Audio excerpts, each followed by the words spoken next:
बिस्मिल्लाहिर्रहमानिर्रहीम। अस्सलाम वालेकुम। हज़रत दाऊद अलैहिस्सलाम बहिश्त में एक साबरा खातून के हमनशी कैसे बने। एक दिन अल्लाह ताला ने हज़रत दाऊद अलैहिस्सलाम पर वही नाज़िल फरमाई कि आप खलदा बिन औस के पास जाएं और उसे बहिश्त की खुशखबरी दें और कहें कि वो बहिश्त में आपकी हमनशीन है। हज़रत दाऊद अलैहिस्सलाम ने हुक्म खुदाबंदी पर अमल किया, खलदा के दरवाज़े पर आए और दरवाज़े पर दस्तक दी। वो दरवाज़े पर आई और दरवाज़ा खोला। जो ही उनकी निगाह हज़रत दाऊद अलैहिस्सलाम पर पड़ी तो अर्ज़ किया, क्या अल्लाह की तरफ से मेरे बारे में कुछ हुक्म नाजिल हुआ है कि आप मुझे वो ख़बर सुनाने के लिए तशरीफ़ लाए हैं। हज़रत दाऊद अलैहिस्सलाम ने कहा, हाँ। खलदा ने पूछा, वो क्या है।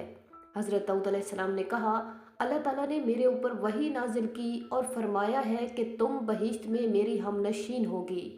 खलदा ने कहा, आपको गलत फहमी हुई है, वो मैं नहीं होंगी बल्कि कोई मेरी हम नाम और होगी। हज़रत दाऊद अलैहिस्सलाम ने कहा, ऐसा नहीं है बल्कि यकीनन वो तुम ही हो। खलदा ने कहा, ए पैगंबर खुदा, मैं आपसे झूठ नहीं बोल रही हूँ। अल्लाह की कसम, मैं अपने अंदर ऐसी कोई खूबी नहीं देख रही कि बहिश्त में आपकी हमनशीन बनूं। हज़रत दाऊद अलैहिस्सलाम ने कहा, तुम अपनी बातनी अमूर के बारे में कुछ गुफ्तगू करो ताकि मैं जान सकूं कि कैसी हो तुम।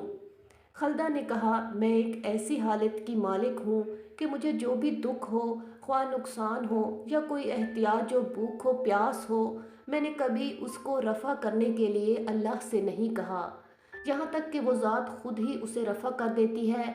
यानी मैं वही पसंद करती हूँ जो मेरा महबूब पसंद करता है, और ना ही खुदा से मैं इन मुश्किलात और नुकसानात के इवज़ कुछ मांगती हूँ, बल्कि हमेशा उसका शुक्र बजा लाती हूँ।